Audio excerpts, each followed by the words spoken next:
Hello दोस्तों, welcome to my new blog.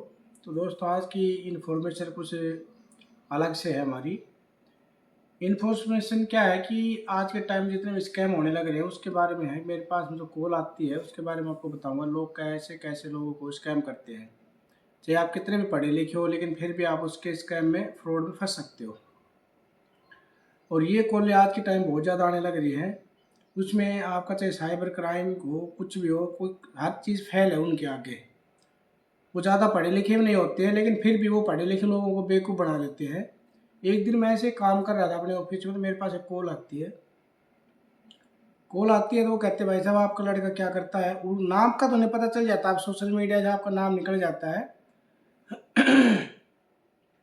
नाम का उन्हें पता चल जाता है कि सोशल मीडिया होता है, वहाँ पे हर जगह पे आपका नाम शो करता है। आपका नंबर जैसे कोई ट्रू कॉलर पे डालता है तो वहाँ पे भी आपका नाम आ जाता है।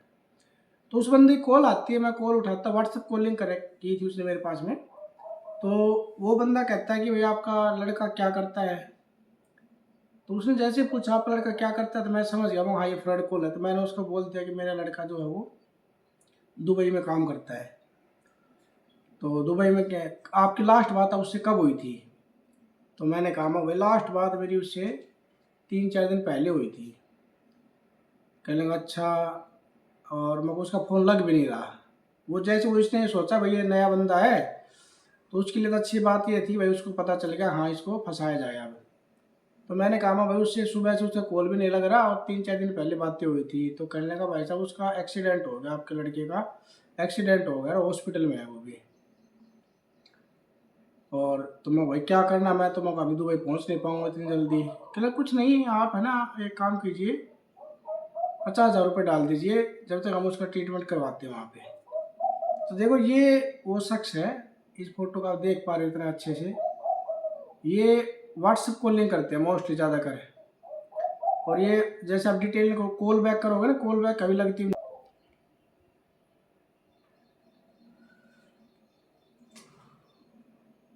ये बंदा है वो, देखिए थोड़ा ध्यान से अगर आप क्लियर हो पा रहे हैं तो। ठीक है, इसकी हमेशा ये फोटो लगी रहती है। और ये बोलता है कि मैं CBI से बात कर रहा हूँ या CID से बात कर रहा हूँ, इस टाइप की कॉल करता है ये। सरदार जी है। तो ये बंदा, जैसे मैंने कहा, उसने कहा कि हाँ ठीक है 50,000 रुपये डाल दो, जब तक हम उसका इलाज करवाते हैं, आप पहुँचते हो जब तक। अगर आप ये कह देते मेरा लड़का नहीं है तो फिर दूसरी बात और बात को घुमा फिरा के बात करते। ठीक है, ये OTP नहीं मांगते, जब तक आप OTP नहीं दोगे किसी को, जब तक आप सेफ हो। तो इस तरह से बंदे को डरा देते हैं कि आपके लड़के का एक्सीडेंट हो गया है, आपके लड़के को रेप केस में पकड़ लिया, हमें उस पर केस लगा रहे हैं, हम उसको फंसा देंगे, जमानत नहीं हो पाएगी है। और भी अलग अलग तरह के ये स्कैम करते हैं, लोगों को डराने की कोशिश करते हैं। तो इस तरह से जब भी कभी भी व्हाट्सएप कॉलिंग आती है, आपसे कोई पैसा मांगता है, आपके परिवार के एक्सीडेंट हो गया कोई, या भाई कोई रेप केस में फंसा रहे हम लड़के को, या आपका लड़का फलानी जगह पे पकड़ा, ड्रग्स केस में पकड़ा गया है, इस तरह के ये लोग स्कैम करते हैं। तो इन चीज़ों से बचने के लिए आपको इनकी कॉल गया तो उसी टाइम पर आप डिस्कनेक्ट कर दीजिए। इनको ज़्यादा जानकारी मत दीजिए, ना ज़्यादा टाइम इनसे बात करनी होती, ज़्यादा टाइम इनसे बात नहीं करनी लंबे टाइम तक। ठीक है, तो ये चीज़ें होती हैं। अगर हो सके तो आप साइबर क्राइम को इनको इन्फॉर्म करें, भाई इस नंबर से कॉल आई हमारे पास में।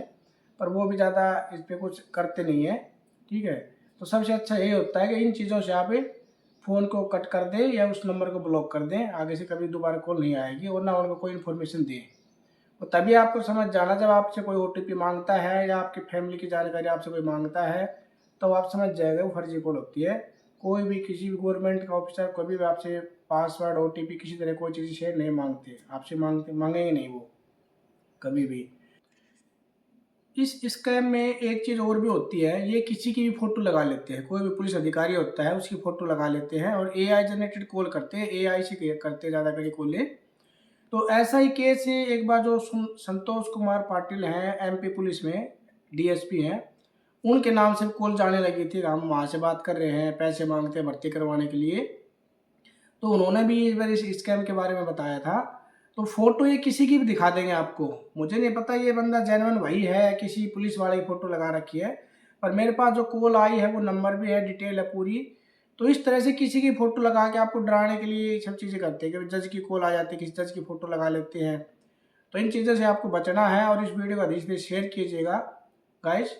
थैंक यू, ताकि लोग जागरूक हो सके, लोगों के पास अवेयरनेस हो सके क्यों हर तरह का लोग, कुछ लोग जानते नहीं इन चीज़ों के बारे में। आज भी ऐसे लोग हैं जो किनको पता नहीं होता इन चीज़ों के बारे में। किसी बात छोटे फ़ोन होते हैं ना, उनके पास डायरेक्ट कॉल चली जाती है, तो वो फिर सीएससी सेंटर से पेमेंट करवाते हैं, किसी को किसी दूसरे फ़ोन से पेमेंट करवाते हैं। उनको इतना डरा देते हैं कि वो कुछ समझने के लायक बचते नहीं है, हाँ भाई हमें क्या करना चाहिए। तो ऐसी चीज़ों को अधिक से शेयर कीजिए, लोगों को जागरूक कीजिए। अपने फैमिली मेंबर में अगर कोई बच्चे हैं तो उनको थोड़ा बताइए, किसी से ओटीपी नहीं बताना होता है, कोई कॉल आए तो उसको उठाना नहीं होता, अनजान कॉल को किसी को। तो इन चीज़ों को आप अवेयर कीजिए, अधिक से अधिक लोगों को शेयर कीजिए इस वीडियो वाइज। Thank you.